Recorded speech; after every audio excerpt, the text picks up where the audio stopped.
ಎಲ್ಲರಿಗೂ ನಮಸ್ತೆ. ನಮ್ಮ ಸಪ್ತರ್ಷಿ ಸಮರ್ಪಣ್ ಯೂಟ್ಯೂಬ್ ಚಾನಲ್ಗೆ ಎಲ್ರಿಗೂ ಸ್ವಾಗತ. ಇವತ್ತು ನಮ್ಮೊಂದಿಗೆ ಡಾಕ್ಟರ್ ಎಸ್ ನಾಗೇಶ್ ಸರ್ ಅವರಿದ್ದಾರೆ. ಲಾಸ್ಟ್ ಎಪಿಸೋಡಲ್ಲಿ ನಾವು ಕೆಲವು ಕಾಯಿಲೆಗಳ ಬಗ್ಗೆ ಕೇಳಿದ್ವಿ. ಇವತ್ತು ಇನ್ನೂ ಹೆಚ್ಚಿನ ಮಾಹಿತಿ ತಗೊಳ್ಳೋಣ ಇವರೊಟ್ಟಿಗೆ. ಸರ್ ನಮಸ್ತೆ, ಕಾರ್ಯಕ್ರಮಕ್ಕೆ ಸ್ವಾಗತ. ಸರ್, ನೀವು ಹೋದ ಕಾರ್ಯಕ್ರಮದಲ್ಲಿ ಹೇಳಿದ್ರಿ, ಗ್ಯಾಸ್ಟ್ರಿಕ್ಗೆ ಹೇಳಿದ್ರಿ, ಸ್ಟ್ರೋಕಿಗೆ ಹೇಳಿದ್ರಿ.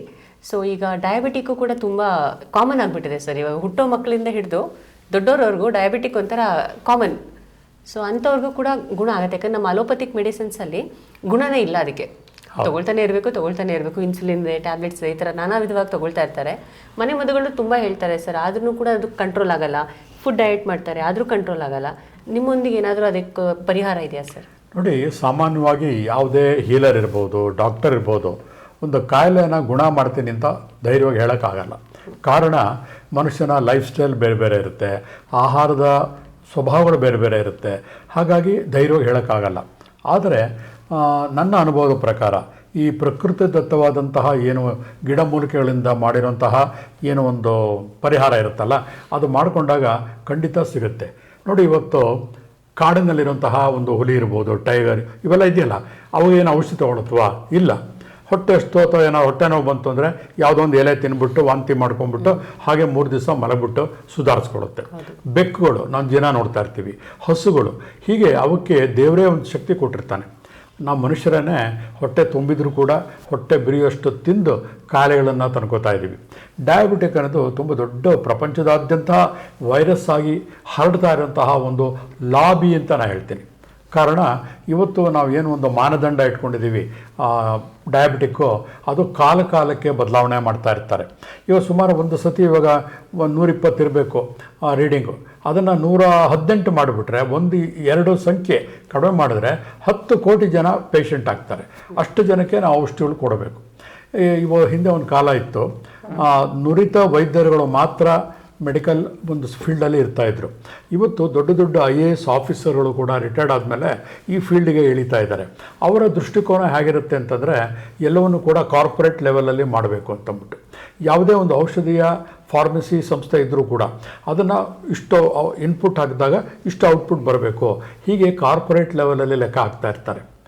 ಇದೆಲ್ಲ ಏನಾಗ್ತಾ ಇದೆ, ಮನುಷ್ಯನ ಆರೋಗ್ಯಕ್ಕಿಂತ ದುಡ್ಡು, ಕಾಸು, ಪೊಸಿಷನ್ನು, ಆಮೇಲೆ ಸ್ಪ್ರೆಡ್ ಔಟ್ ಬಿಸ್ನೆಸ್ನ ಹೇಗೆ ಇಂಪ್ರೂವ್ ಮಾಡಬೇಕು, ಇದರ ಕಡೆ ಗಮನ ಜಾಸ್ತಿ ಆಗ್ತಾ ಮನುಷ್ಯನ ಕೇಳೋರೇ ಇಲ್ಲ. ಹಾಗಾಗಿ ನಮಗೆ ಆ ರಾಜಕೀಯ ಬೇಡ. ಅದರ ಬದಲು ಡಯಾಬಿಟಿಕ್ ನಾವು ರಿವರ್ಸ್ ಮಾಡ್ಬೋದಾ? ಇದೆ, ತುಂಬ ಮೆಥಡ್ಗಳು ಬರ್ತಾ ಇದೆ. ಇವಾಗ ಉಪವಾಸ ಇರಿ, ಶಾರ್ಟ್ ಟರ್ಮ್ ಉಪವಾಸಗಳು ಮಾಡಿ, ಹೀಗೆಲ್ಲ ಬರ್ತಾ ಇದೆ. ಆದರೆ ಮನುಷ್ಯ ಮಾಡ್ತಾನಾ? ಇಲ್ಲ. ಕಾರಣ, ಮನುಷ್ಯನ ಬುದ್ಧಿ ಹೇಗಪ್ಪ ಅಂದರೆ, ಕೋತಿಗೆ ಹೆಂಡ ಕುಡಿಸ್ಬಿಟ್ಟು ಚೇಳು ಕಚ್ಚಿದ್ರೆ ಹೇಗಾಗುತ್ತೆ ನೋಡಿ, ಅಷ್ಟು ವಿಚಿತ್ರ ಮನುಷ್ಯ. ಚೆನ್ನಾಗಿರುವಾಗ ಕಾಯಿಲೆ ಬಂದಾಗ ಎಲ್ಲರೂ ಹೇಳಿದ್ದನ್ನು ಕೇಳ್ತಾನೆ. ಸ್ವಲ್ಪ ಆರೋಗ್ಯ ಚೆನ್ನಾಗಿತ್ತಾ, ಇವತ್ತೊಂದು ಡ್ರಿಂಕ್ಸ್ ಕುಡಿದ್ಬೇಡ, ಇವತ್ತೊಂದು ನಾನ್ ವೆಜ್ ತಿನ್ಬೇಡ, ಅವನ ಮನುಷ್ಯನ ಸ್ವಭಾವನೇ ಹಾಗೆ.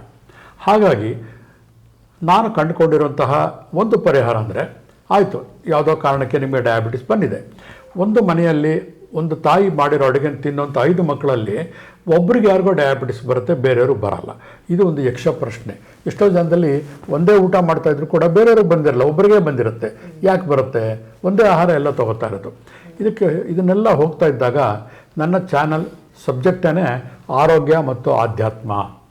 ಆಧ್ಯಾತ್ಮ ಇಲ್ಲದೇನೆ ಆರೋಗ್ಯನೇ ಇಲ್ಲ. ಹಾಗಾಗಿ ಅದನ್ನು ತುಂಬ ಸ್ಟ್ರಾಂಗ್ ಬಿಲೀವ್ ಮಾಡೋದ್ರಿಂದ ನಮ್ಮ ಕರ್ಮ ಫಲ ಅಂತ ಹೇಳ್ತೀವಲ್ಲ, ಅದು ಕೂಡ ಕಾರಣನೇ. ಬರೀ ಔಷಧಿ ಒಂದೇ ಅಲ್ಲ, ಬಂದ್ಬಿಟ್ಟು ಒಂದು ಔಷಧಿ ತೊಗೊಂಡು ಹೋಗಾಗಿದ್ದರೆ ಅದನ್ನೇ ಮ್ಯಾನುಫ್ಯಾಕ್ಚರ್ ಮಾಡಿ ಎಲ್ಲರಿಗೂ ಹಂಚಿಬಿಡ್ಬೋದಾಗಿತ್ತು. ಆದರೂ ಕೂಡ ನಮಗೇನಿರುತ್ತೆ, ನಮ್ಗೆ ಬಂದಿರೋಂತಹ ಕಾಯಿಲೆಗಳನ್ನು ಕಡಿಮೆ ಮಾಡ್ಕೋಬೇಕು ಅಂತ ಆಸಕ್ತಿ ಪ್ರತಿಯೊಬ್ಬರಿಗೂ ಇರುತ್ತೆ.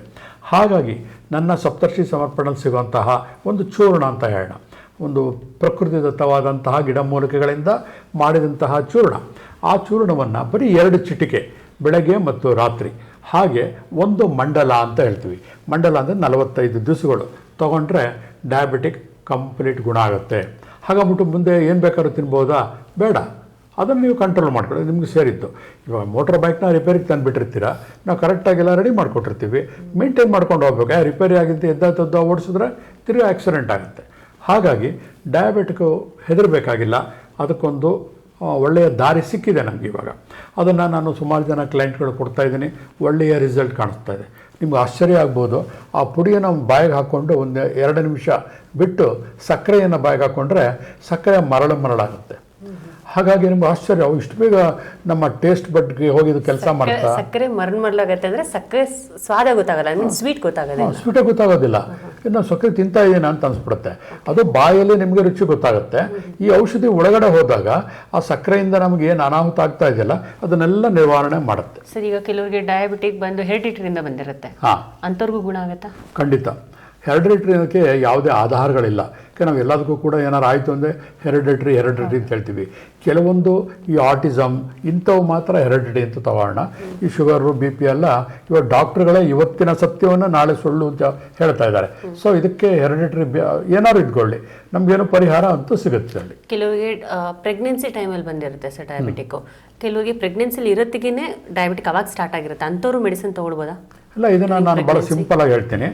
ಪ್ರೆಗ್ನೆನ್ಸಿ ಟೈಮಲ್ಲಿ ಇರ್ಬೋದು, ಅಥವಾ ಕುಡಿತದಿಂದ ಬಂದಿರ್ಬೋದು, ಫುಡ್ಡಿಂದ ಬಂದಿರ್ಬೋದು, ಯಾವುದಿಂದಾನು ಬರಲಿ, ಅಲ್ಟಿಮೇಟ್ ಏನಾಗ್ತಾ ಇದೆ ನಮ್ಮ ದೇಹದಲ್ಲಿ ಏನು ಗ್ಲೂಕೋಸ್ ಉತ್ಪಾದನೆ ಆಗುತ್ತಲ್ಲ ಅದಕ್ಕೂ ಕೂಡ ಇನ್ಸುಲಿನ್ಗೂ ವೇರಿಯೇಷನ್ ಆದಾಗ ಮಾತ್ರ ಡಯಾಬಿಟಿಕ್ ಅಂತ ನಾವು ಹೇಳ್ತೀವಿ. ಅದಕ್ಕೆ ನಮ್ಮ ಹತ್ರ ಔಷಧಿ ಇದೆ. 2 ಥರ ಇದೆ ಅಲ್ಲ ಸರ್, ಟೈಪ್ 1 ಟೈಪ್ 2 ಇದೆ. ಹೌದು, ಎರಡಕ್ಕೂ ಇದೆಯಾ ನಿಮ್ಮ ಹತ್ರ? ಇಲ್ಲ, ಭಾಳ ಒಳ್ಳೆ ಪ್ರಶ್ನೆ ಕೇಳಿದ್ರೆ. ಟೈಪ್ 1 ಭಾರಿ ಕಷ್ಟ ಅದು. ಯಾಕಂತಂದರೆ ಅದು ಜೆನೆಟಿಕ್ ಆಗಿ ಬಂದಿರೋಂಥದ್ದು. ಅದು ಪ್ಯಾಂಕ್ರಿಯಾಸ್ ವರ್ಕೇ ಮಾಡೋದಿಲ್ಲ, ಅದು ಸ್ವಲ್ಪ ಕಷ್ಟ ಅದು. ಬಟ್ ಒಂದು ಪ್ರಯತ್ನವನ್ನು ನೋಡ್ಬೋದು. ನಾವೀಗ ಆಲ್ರೆಡಿ ಒಂದು 5 ಜನದ ಮೇಲೆ ಅದನ್ನು ಪ್ರಯೋಗ ಮಾಡ್ತಾ ಇದ್ದೀವಿ, ಸ್ವಲ್ಪ ರಿಸಲ್ಟ್ ಕಂಡಿದೆ.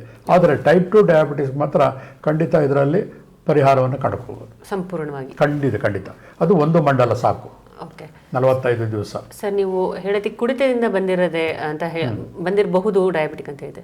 ಸೊ ಆ ಕುಡಿತಕ್ಕೂ ನಿಮ್ಮಲ್ಲಿ ಔಷಧಿ ಇದೆಯಾ ಕುಡಿತ ಬಿಡೋದಕ್ಕೆ? ಈಗಂತೂ ಅದು ತುಂಬ ಡಿಮ್ಯಾಂಡ್ ಆಗಿಬಿಟ್ಟಿದೆ ನನ್ನ ಕ್ಲಿನಿಕಲ್ಲಿ. ಸಾಮಾನ್ಯವಾಗಿ ಕುಡಿತ ಪ್ರಾರಂಭ ಹೇಗಾಗುತ್ತೆ ಅಂತಂದರೆ, ಕಾರ್ಪೊರೇಟ್ ವರ್ಲ್ಡ್ ತಿರ್ಗಾ ಬರ್ತೀನಿ, ಒಂದು ಸಣ್ಣ ಫಂಕ್ಷನ್ ಮಾಡೋರು ಕೂಡ ಡ್ರಿಂಕ್ಸ್ ತೊಗೋಬೇಕು ಅಂತ ಬಂದ್ಬಿಡುತ್ತೆ.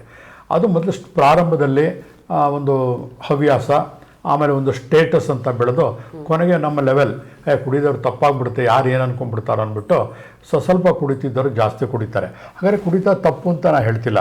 ನಾನು ಸುಮಾರು ಒಂದು 10-15 ದೇಶಗಳನ್ನು ಸುತ್ಕೊಂಡು ಬಂದಿದ್ದೀನಿ, ಅಲ್ಲೂ ಕೂಡ ಕುಡಿತಾರೆ. ನಮ್ಮ ಇಂಡಿಯಾಗೂ ಅಲ್ಲಿಗೂ ಸುಮ್ಮನೆ ಓವರಾಲ್ ಕಂಪೇರ್ ಮಾಡಿದ್ರೆ ನಮ್ಮವರ ಬಾಟ್ಲಿಗೆ ನೀರು ಹಾಕ್ಕೊಂಡು ಕೊನೆ ಡ್ರಾಪು ಬಿಡದೆ ಕುಡಿತಾರೆ, ಆಹಾರ ತೊಗೊಳ್ಳಲ್ಲ. ಫಾರಿನಲ್ಲಿ ಹಂಗಲ್ಲ, ಅವ್ರು ನಮ್ಮ ಥರ ಎಕ್ಸಾಕ್ಟ್ ಮಾಡ್ಕೊಳ್ಳಲ್ಲ. ಅದರದ್ದೇ ಒಂದು ವಿಶಿಷ್ಟವಾದಂತಹ ಒಂದು ಕಪ್ ಇರುತ್ತೆ ಗಾಜಿಂದು, ಅದ್ರಲ್ಲಿ ಸಿಪ್ ಮಾಡಿಬಿಟ್ಟು ಹೊಟ್ಟೆ ತುಂಬ ಊಟ ಮಾಡ್ತಾರೆ. ಹಾಗಾಗಿ ಭಾರತದಲ್ಲಿ ಕುಡಿತದಿಂದ ತೊಂದರೆ ಜಾಸ್ತಿ ಅನುಭವಿಸ್ತಾ ಇದ್ದಾರೆ. ಹಾಗಾದರೆ ಅದಕ್ಕೆ ಪರಿಹಾರ ಇಲ್ವಾ? ಇದೆ. ಆಯುರ್ವೇದದಲ್ಲಿ ಒಂದು ಪರ್ಟಿಕ್ಯುಲರ್ ಒಂದು ಗೆಡ್ಡೆ ಇದೆ, ಭೂಮಿಯಲ್ಲಿ ಸಿಗೋವಂಥದ್ದು, ಕಾಡುಗಳಲ್ಲಿ ಸಿಗುತ್ತದು. ಅದನ್ನು ತಂದು ಚೂರ್ಣ ಮಾಡಿ ಅದನ್ನು 2 ಚಿಟಿಕೆಯಷ್ಟು 5 ದಿನಗಳ ಮಾತ್ರ ಆ ವ್ಯಕ್ತಿಗೆ ಗೊತ್ತಿಲ್ಲದೆ ಇದ್ದಂಗೆ ಫುಡ್ಡಲ್ಲೂ ಹಾಕ್ಕೊಡ್ಬೋದು, ಅಥವಾ ಗೊತ್ತಿದ್ರೂ ಕೂಡ ಕೊಟ್ಟರೆ ಅವನು ನೆಕ್ಸ್ಟ್ ಡೇ ಅವನು ಕುಡಿಯೋಕ್ಕೆ ಅಂತ ಹೋದಾಗ ಅವನಿಗೆ ವಾಮಿಟ್ ಬಂದಾಗ ಆಗ್ಬಿಡುತ್ತೆ, ಅವನು ಮುಟ್ಟಕ್ಕೆ ಆಗೋದಿಲ್ಲ. ಅವನು ಓಕೆ, 5 ದಿನ ಮತ್ತೆ ತೊಗೊಳ್ಬೇಕಾಗುತ್ತೆ? ಸಾಕು, 5 ದಿವಸ ಸಾಕು. ಓಕೆ, ಇವಾಗ ಸದ್ಯಕ್ಕೆ ಬಿಡ್ತಾರೆ ಸರ್, ಆಮೇಲೆ ಒಂದು 6 ಮಂತ್ಸ್ ಆದಮೇಲೆ ಮತ್ತೆ ಅದ್ರದ್ದು ಎಫೆಕ್ಟ್ ಹಾಗೇ ಇರುತ್ತಾ ಅಥವಾ ಮತ್ತೆ ಆರಾಮ್ಸೆ ತೊಗೊಳ್ಬೋದು ಅವ್ರು? ಹೇಗೆ ನೋಡಿ, ಇದು ಕೂಡ ಭಾಳ ಒಳ್ಳೆಯ ಪ್ರಶ್ನೆ.